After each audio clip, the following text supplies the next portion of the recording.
will be What's that? Your book? one of its finest. I'm in evaluation sheet. Oh yeah, I forgot to tell you, your evaluator is Jackie. Okay.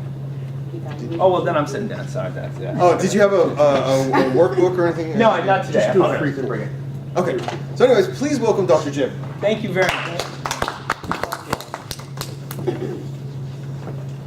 So you're in Toastmasters, and there has to be a reason that you're in Toastmasters, and if we can say it's to give speeches, or at least to get better at giving speeches.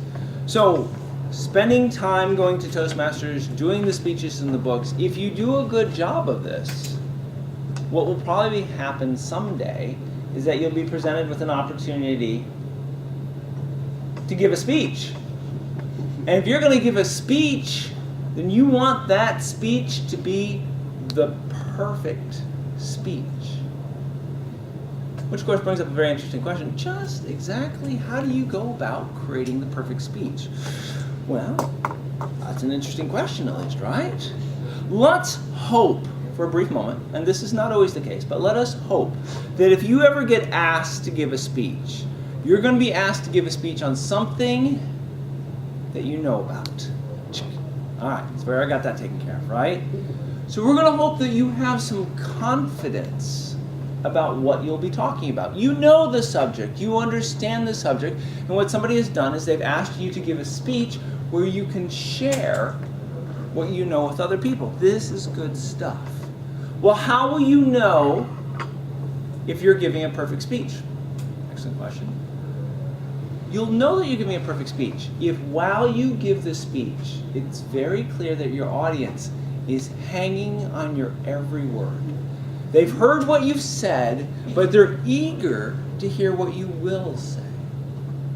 And as sort of a final compliment to you for having given the final speech, if they clap for too long when you're done, then you know first off they enjoyed your speech, and they would also sort of wish that you would keep speaking. So hey, if we can cause that to occur, then I think we can agree that's perfect speech. Excellent, fabulous. It does, of course, take us back to the concept of, well, okay, great. So if that's what a perfect speech looks like, how can I actually create this thing that I call the perfect speech? Okay, that's good. So since we're being asked to talk about something that we know, the good news is that there's really no surprises here. You could ask me to talk to you about brain surgery, and I would have no problems talking to you about brain surgery. It's going to be a relatively short speech, though, okay? I sadly don't know anything about brain surgery, okay? But if they ask me to talk about something I know, it can actually be pretty good. Now, because you know it, there can be a little bit of an arrogance here, where you go, yeah, I know that topic. I could just stand up and talk about it. And the answer, of course, is no, you can't. Yes, you do know it. There's no question about that. But how are you going to communicate what you know to the audience? Once you've been asked to give a speech, there's obviously a time frame between that and when you'll actually give it.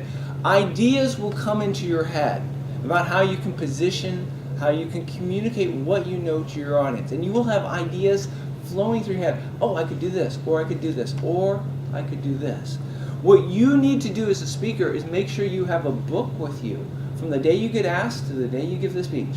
And this book is going to be critical, because in that book, you're going to write down the ideas as they come to you.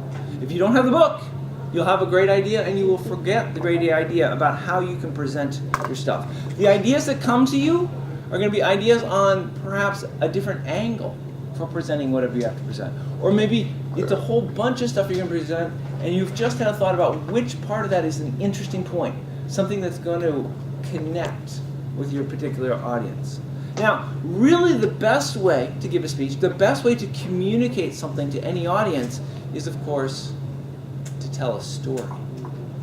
So stories are good, right?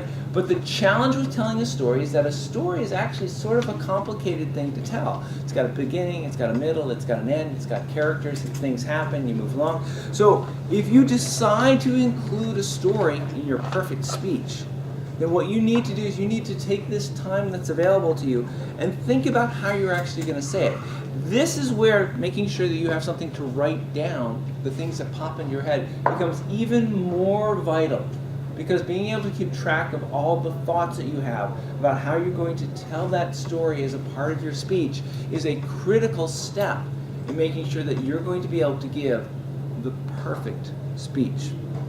Now, And I'll confess because I do this, okay? Oftentimes when you get asked to give a speech, you sit back and you go, okay, so how am I going to do this? And the good news is that you'll come up with an answer. You're like, okay, I could do that, and I could do that, and I could do that. And let's call that your first plan. All too often, what happens is we take our first plan and we sit down and we write out a speech based on our first plan. And that is the speech that we give to our audience. We should never do that. Understand a first plan is a first plan. And really what you want to do is give the seventh plan. So when you've had your first plan, you need to just think about it. You need time to develop your ideas. You need to put a pause into your speech creation process. Give it a day or 2 days or 3 days and be thinking about how that speech plan is going to work and what's going to happen, because we all know what's going to happen. You're going to make changes to it. Yeah, I shouldn't cover that. Oh, you know, there's 2 things I should actually cover. And you will make changes to it. And that's great. So before you spend time working on your speech, make sure that you've thought about your outline. You've thought about your plan a few days so you've been able to make it better. Your speech as a whole will, of course, have 3 parts to it. It's going to have an opening part, it's going to have a middle part, and it's going to have a conclusion. If you're going to give the perfect speech, what you need to make sure happens is that all 3 of those parts work together. So what does that actually mean? Good question. So what it means is that the opening of your speech has to create intrigue in your audience. They'll hear your opening and they'll go, where is he going with this? Why did he say that? I didn't know that. What does that actually mean? Okay? Which is good, because your opening will then bring your audience along into the middle part of your speech. And in the middle part of your speech, that's where you can share with them the facts, the figures,